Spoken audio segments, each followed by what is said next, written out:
Today's our chapter is journal. Journal पढ़ने के लिए आपको 3 अकाउंट्स पढ़ने होते हैं, जिसके आपको रूल समझ में आने चाहिए, उसके बाद ही आप जर्नल कर पाएंगे। तो इसीलिए मैं टॉपिक की शुरुआत टाइप ऑफ अकाउंट से कर रही हूँ कि अकाउंट्स के कितने टाइप्स होते हैं। तो हमारे अकाउंट के जो टाइप हैं वो मेनली हैं 2, पर्सनल अकाउंट और इम्पर्सनल अकाउंट। पर्सनल से आप समझ गए होंगे जिसमें पर्सन्स होते हैं, और इम्पर्सनल अकाउंट जिसमें पर्सन्स नहीं होते, मीन्स व्यक्तिगत अव्यक्तिगत। फिर इम्पर्सनल के 2 पार्ट होते हैं, real account, nominal account. Real account means वास्तविक खाता, नॉमिनल अकाउंट मीन्स नाम मात्र खाता। मेनली हम जो अकाउंट्स पढ़ते हैं वो 3 टाइप से जर्नल के लिए पढ़ते हैं, जिसमें फर्स्ट आपका रहता है पर्सनल अकाउंट, सेकंड आपका रहता है रियल अकाउंट, और थर्ड रहता है नॉमिनल अकाउंट। जब आप इसके हैबिचुअल हो जाएंगे तो आपसे अकाउंट्स के टाइप पूछे जाएंगे तो आप 3 ही बताएंगे कि पर्सनल, रियल और नॉमिनल, और तीनों के अलग अलग ही रूल हैं जिसके लिए हमें अकाउंट्स में वो यूज़ करने होते हैं। तो पर्सनल के आगे फिर से 3 पार्ट होते हैं, natural personal account, artificial personal account, representative personal account. Real account के भी 2 पार्ट होते हैं, टेंजिबल रियल अकाउंट और इनटेंजिबल रियल अकाउंट। मैं आपको ये सारे ही एक्सप्लेन कर दूंगी कि इसमें क्या क्या है। तो फर्स्ट ऑफ ऑल हम स्टार्ट करते हैं personal account. Personal account, personal account means व्यक्तिगत। हिंदी में अगर कोई स्टूडेंट हो तो वैसे इंग्लिश में समझने में कोई दिक्कत नहीं आती है, इसे व्यक्तिगत खाते। पर्सनल अकाउंट में जिसमें पर्सन होंगे। अब पर्सन कैसे, जैसे कोई पर्सन है राम, पर्सनल है, श्याम, मोहन, पर्सन है। लेकिन अकाउंट्स की लैंग्वेज में हम जैसे पर्सन्स को ही हम पर्सन नहीं बोलते। हम अपने स्कूल की बात करते हैं, हमारा स्कूल का भी एक नेम है, नाम है, तो स्कूल भी एक पर्सन में काउंट होगा। हॉस्पिटल्स हैं,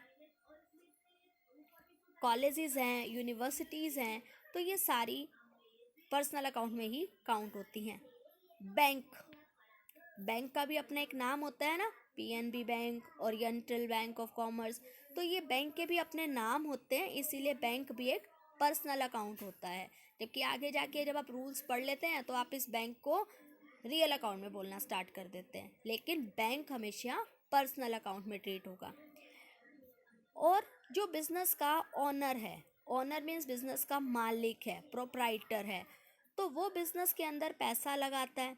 तो जब वो बिजनेस के अंदर पैसा लगाता है तो बिजनेस के पास तो पैसा आता है ना, तो हम बिजनेस के मालिक का नाम कभी भी बिजनेस के अंदर यूज़ नहीं करेंगे, तो हम उसके लिए वर्ड यूज़ करेंगे कैपिटल।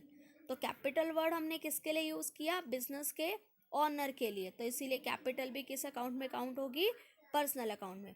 और ड्राइंग मीन्स जब बिजनेस का मालिक अपने पर्सनल खर्चों के लिए, मतलब अपने घर के खर्चों के लिए बिजनेस में से पैसे निकालता है, बिजनेस के लिए नहीं, अपने घर के खर्चों के लिए, अपने पर्सनल खर्चों के लिए अगर बिजनेस में से कुछ भी पैसे विड्रॉ करेगा, निकालेगा, तो उसे हम ड्राइंग्स कहते हैं। तो ये ड्राइंग भी किसने की, ऑनर ने की, इसीलिए हम इसे ड्राइंग को भी पर्सनल अकाउंट में ही काउंट करेंगे। तो Ram, Shyam, Mohan, school, hospital, bank, capital, drawing, ये सब क्या है, पर्सनल अकाउंट है। ठीक है। अब पर्सनल के मैंने आपको फर्दर पार्ट्स बताए थे कि फर्दर पार्ट्स में क्या क्या है। एक तो है natural personal account. Natural personal account, natural personal account में कौन आएगा, आप ऊपर से देख सकते हैं, राम, श्याम, मोहन। कैसे पता लगा ये नेचुरल पर्सन है, कि जिन्हें प्रकृति ने बनाया है, इसे प्रकृति ने बना के भेजा हो, उसे हम नेचुरल पर्सनल अकाउंट बोलते हैं। राम, श्याम, मोहन, सीता, गीता, आप, मैं, हम सब नेचुरल पर्सनल हैं। सेकंड है artificial personal account. Artificial personal account में कौन से पर्सन काउंट होंगे, जिन्हें इन नेचुरल पर्सनल लोगों ने बनाया। जैसे आप कहेंगे मैम स्कूल पर्सनल अकाउंट कौन से बनाते हैं? नेचुरल वाले। लेकिन स्कूल की अपनी कोई आइडेंटिटी नहीं है। मीन्स हम कहें कि स्कूल से हमें बात करनी है, अब मैं कहूँ आपको कि अपना स्कूल दिखाओ, तो आप मुझे स्कूल दिखाने ले गए, और तो मैं क्या बोलूँगी कि तो स्कूल की बिल्डिंग है, मुझे स्कूल दिखाओ, मुझे स्कूल से बात करनी है। आप कहोगे मैम स्कूल तो ऐसा ही होता है, बिल्डिंग होती है, उसका नेम होता है, तो उसे ही हम स्कूल कहते हैं जहाँ हम पढ़ने जाते हैं। तो उस स्कूल को मतलब वो स्कूल की एक पर्सनल एग्जिस्टेंस नहीं है, वो किसी से बोल नहीं सकता, वो अपने साइन नहीं कर सकता, लेकिन फिर भी स्कूल का नाम है, तो वो आपका काउंट होगा आर्टिफिशियल पर्सनल अकाउंट में। हॉस्पिटल्स हैं, बैंक हैं, ये सारे किस में हैं? आर्टिफिशियल पर्सनल अकाउंट में। अब ऊपर मैंने कैपिटल और ड्राइंग लिखा था, तो कैपिटल और ड्राइंग मैंने किसके लिए यूज़ किया था? बिजनेस के ऑनर के लिए। तो बिजनेस के ऑनर के लिए जब हमने कैपिटल वर्ड यूज़ किया, तो बिजनेस का ऑनर भी क्या है? एक नेचुरल पर्सन है, तो इसीलिए हम कैपिटल और ड्राइंग को भी नेचुरल पर्सनल अकाउंट में ही काउंट करेंगे। ठीक है। थर्ड है representative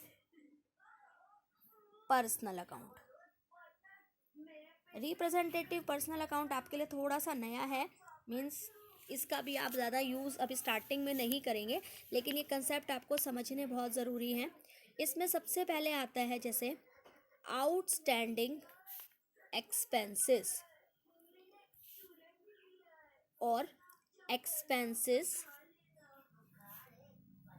due but not paid. मैं अभी लिख रही हूँ, फिर मैं इसे क्लियर करती हूँ। Prepaid expenses. Prepaid expenses means expenses paid in advance. Third, accrued income. Accrued income means income earned but not due. Fourth, unearned income. Income received in advance. इतने बड़े वर्ड देख के घबराइएगा नहीं, सब क्लियर हो जाएगा। ये है representative personal account. Representative personal account means ये खुद कोई पर्सनल अकाउंट नहीं है।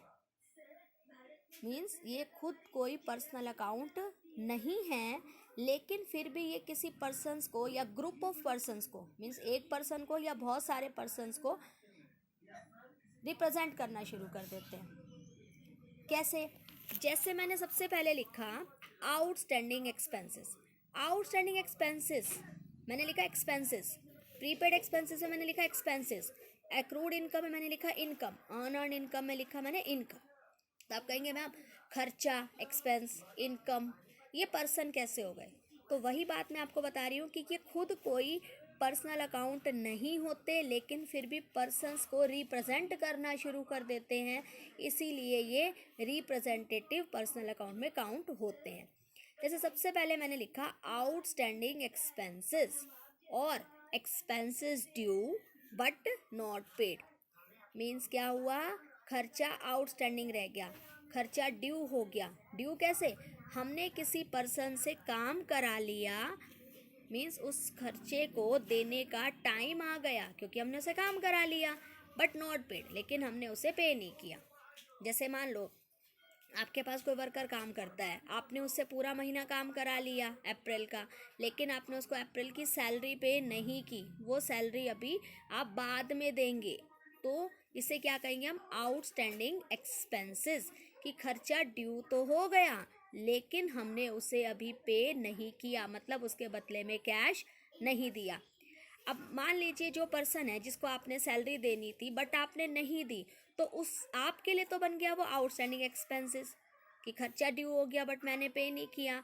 तो वो पर्सन इस बात को क्या कहेगा? वो पर्सन इस बात को इस तरीके से कहेगा कि मैंने इनकम कमा ली, लेकिन मुझे वो इनकम अभी तक मिली नहीं। Means accrued income. Accrued income, income earned, income कमा ली बट नॉट, सॉरी मैंने ड्यू लिख दिया, नॉट रिसीव्ड, कि मुझे वो रिसीव नहीं हुई, कि खर्चा ड्यू होता है और इनकम कमाई जाती है। इनकम अर्न कर ली लेकिन मुझे रिसीव नहीं हुई। आपके लिए वही खर्चा आउटस्टैंडिंग होगा, लेकिन उस पर्सन के लिए जिसको वो सैलरी मिलनी थी उसके लिए वो इनकम होगी, और वो कैसी इनकम होगी? एक्रूड इनकम, कि इनकम ड्यू हो चुकी है, इनकम कमा ली गई है लेकिन रिसीव नहीं हुई है। इसी तरह से सेकंड नंबर पे मैंने लिखा prepaid expenses. Prepaid expenses means expenses paid in advance, कि मीन्स उस खर्चे का टाइम नहीं आया था, आपने उस पर्सन से कोई काम नहीं कराया लेकिन आपने उसको पैसे दे दिए। जैसे आपने उस पर्सन को अभी तक सैलरी नहीं दी थी। यहाँ पर अगर मैं कहूँ कि आपने उससे काम तो कराया अप्रैल में, लेकिन आपने उसको अप्रैल की सैलरी के साथ साथ मई की सैलरी एडवांस में भी दे दी, मीन्स उससे आपने काम नहीं कराया मई में अभी, लेकिन आपने उसको वो पैसे दे दिए। तो ये क्या होगा? प्रीपेड एक्सपेंसेस, की खर्चा मैंने एडवांस में ही पे कर दिया। तो उस पर्सन के लिए वो क्या कहलाएगा? उस पर्सन के लिए तो वो इनकम हुई, लेकिन वो कौन सी इनकम हुई? अनअर्न्ड इनकम, बिना कमाई गई income, means income received in advance, कि वो इनकम आपने अभी कमाई नहीं लेकिन आपको एडवांस में ही मिल गई। तो ये है आपका पर्सनल का टॉपिक। अब इसके बाद हम पढ़ेंगे पर्सनल के लिए हम जर्नल एंट्री कैसे करते हैं।